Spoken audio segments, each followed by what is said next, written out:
My belongings will be delivered to your house next week. Accept them all, okay? You are so clumsy and inconsiderate.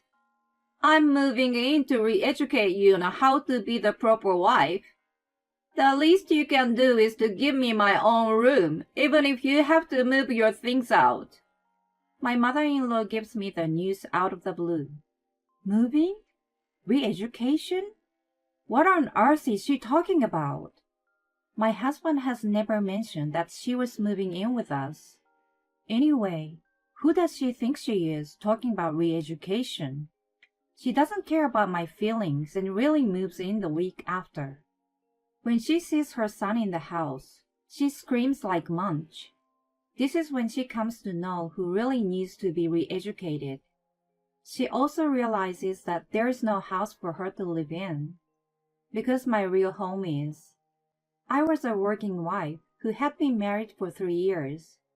I met my husband Marcus through a friend, and we hit it off right away. After 2 years of dating, we got married. We were both working. We've lived alone before, so both of us were capable of doing a full range of housework.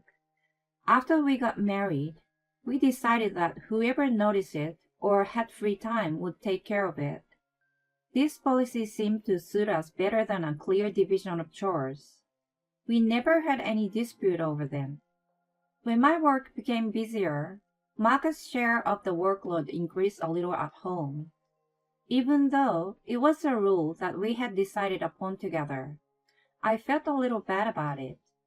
I made up for it by buying him nice dessert and treating him to a meal on weekends. I felt like I was bribing him with food, but he always said, "I'm happy to do it this way, rather than overwhelming you at home." I was reassured that I married a really good guy. I prayed that those happy days would last forever. Just as I was hoping, my father-in-law passed away. He had married late, so he was already quite old. It was sad, but Marcus accepted it as inevitable to a certain extent. For my mother-in-law Louise, who had been with him for many years, it was not that easy. She must have felt so lonely after the sudden loss of her husband that she struggled to be alone and began to visit us frequently. On weekdays, she came over after we got home from work. On weekends, she sometimes showed up in the morning. To be honest, it was a little hard for me to entertain her from the morning on my days off. Although I was quite tired from work, I couldn't neglect a grieving mother-in-law. I was determined to help her heal and recover as much as possible. As she continued to rely on us, I noticed that the reason for her visit had somehow changed. In the beginning, we just chit-chatted over meals and drinks. We talked about the news, my work, how I was getting along with Marcus, etc., etc. I was not sure if it was appropriate to mention my father-in-law, but sometimes the conversation unexpectedly turned to him. She sometimes shed tears, and I quietly stayed beside her. However, she started focusing more and more on me as a wife. Getting unwanted advice would have been better than the criticism. The inside of the refrigerator was not well organized. Laundry and cleaning were not done properly. There were too many discarded packages of cup noodles and ready-made food in the trash. She asked me if I was trying to destroy my health before I had a baby. I was often criticized like that. It was inevitable that as long as we both worked and shared the chores, there were some sloppy jobs. We were both laid back, so we were never bothered by the details and weren't even thinking about starting a family. I understood what she was trying to say, but if only she got better and stopped coming over so often, I could have tended to my housework more. Of course, I didn't dare to tell her that. "Yes, right, I'm sorry." I had no choice but to nod my head in agreement. One weekend, she came over as usual. She saw Marcus washing the dishes and suddenly started scolding me. Why is my son washing the dishes? You're the wife. You should be the one doing it. I froze at her outburst. She paid no attention to me and took the plate and sponge from his hands. She then made him sit on the sofa and pulled me to the kitchen. I stood in front of the sink, feeling a little irritated, but trying to talk as calmly as possible. Listen, Louise, we both work, right? That's why we share the housework. It just so happened that he was doing it today. I don't leave everything to him, so...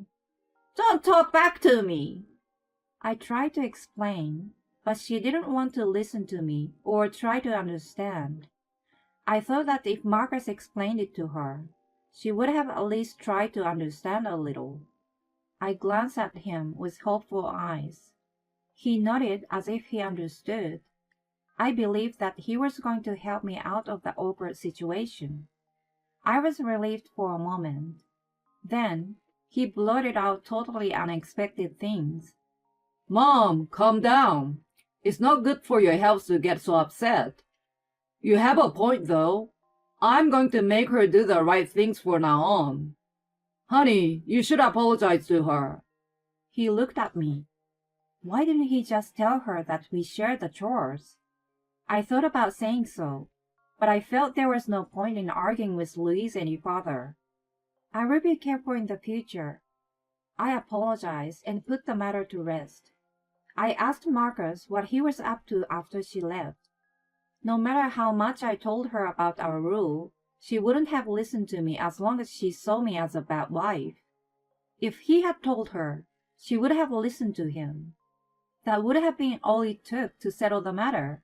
Why did he have to make it worse? He sensed how angry I was and started excusing himself. I was just trying to smooth things over. I'm sure if I explained about the shared responsibilities, my old-fashioned mom wouldn't have understood. You know I didn't really agree with her, right? She'll eventually understand. He tried to justify himself, but we knew each other for a long time. I knew that he was bullshitting. In fact, I thought he was hoping that he wouldn't have to do the housework. He had been kind of a trickster ever since we started dating. As I mentioned before, I was easygoing, and he had never caused any serious trouble, so he got away as mischievous. I saw no remorse in him, but more than anything, I was exhausted. I decided to swallow hard, and assumed that he wanted to show his mother some dignity. Well, we had been sharing the workload so far. Things would have been back to normal the next day. I had such faint hope. However, since that day, he had started to ignore his share of chores blatantly. We never specified which one of us was in charge of what, but he stopped doing them like he used to. I thought he might have been sulking because I had confronted him about Louise, but that was not the case. He was neglecting our home, so I gave him a warning. Unexpectedly, he responded. Oh, I'm sorry. He agreed with me. I thought it was normal to be lazy sometimes. Just when I was telling myself that, Louise showed up unannounced the next day. She had always contacted me beforehand, so it alarmed me. I wondered if there was something wrong with her. I was concerned, but what she told me was completely different. I hear that you still haven't learned your lesson and haven't done any housework. Don't you even want to feed your husband something good? Marcus tells me he hasn't been eating homemade food lately because you don't cook at all. I immediately glared at him. Had he snitched on me that I had warned him? No, it wasn't my fault in the first place, so snitch wasn't the right word. He didn't want to do the chores, so he was trying to make me take all the blame.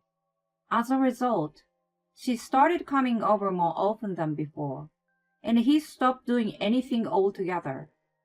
I even had to take over the things he was supposed to do when he got home before me. If I wasn't so busy at work, I could have handled them with ease, while my work was still hectic. I had to cut down my sleep to get everything done, and was getting physically exhausted.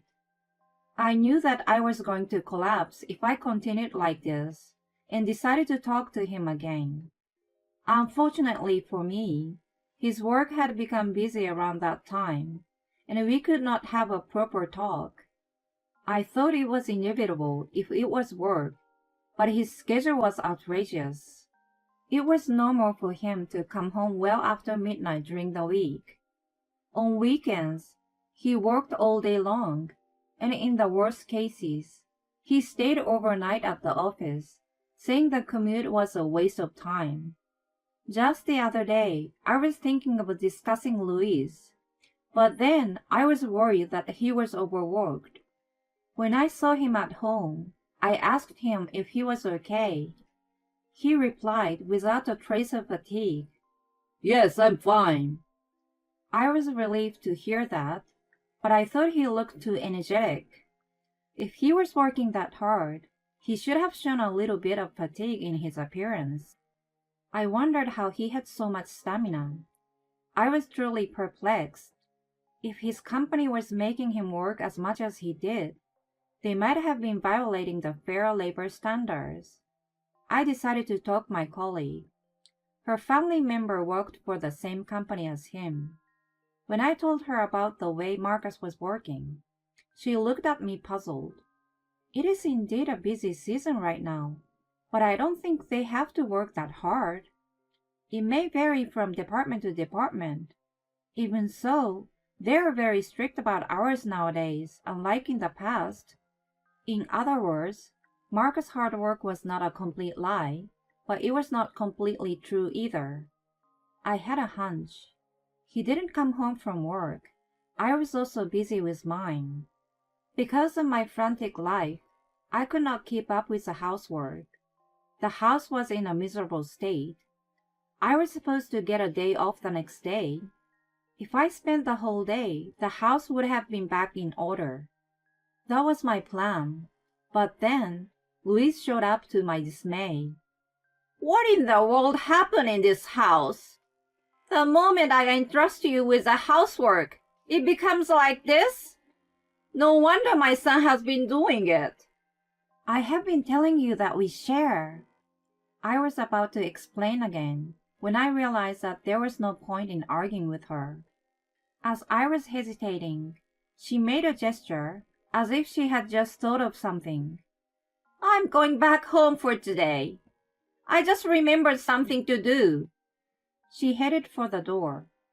I was ready to be scolded, so I felt a bit deflated. If the monster had gone away by itself, I had nothing to complain about though. A few days later, she declared something frightening. Hello. My belongings will be delivered to your house next week. Accept them all, okay? After seeing the house in such a state, I can't just not to do anything. You are so clumsy and inconsiderate. For the sake of my son, I'm going to train you how to be the proper wife. I'm going out of my way to move in with you. The least you can do is to give me my own room, even if you have to move your things out. As soon as I answered the phone, she ranted selfishly. There wasn't even a discussion about her move, but her belongings were already on the way. I was sick and tired of her treating me as a fool. If that was how she wanted to play, I had a plan too. I had been contemplating it for some time and decided to act on it then. The day the package arrived and she was moving in, I received a call from her. I didn't feel like dealing with her, so I kept ignoring the calls. She kept calling again and again without a pause for eternity. I had no choice but to answer the phone and heard her shrieking on the other end. What in the world is going on? Where are you? Who the hell is the woman with my son? It was the first time I had ever heard her lose control of herself, and I couldn't help but laugh at her. What's so funny? She asked, sounded irritated, but there was no other way I could react. I didn't think my plan was going to work out so perfectly. I was not home that day. I told Marcus that I was going to see my parents for a couple of days. I expected that he was going to bring his lover into the house while I was gone. When there was a discrepancy between his busy schedule and the information from my colleague, I asked a private investigator to look into his whereabouts.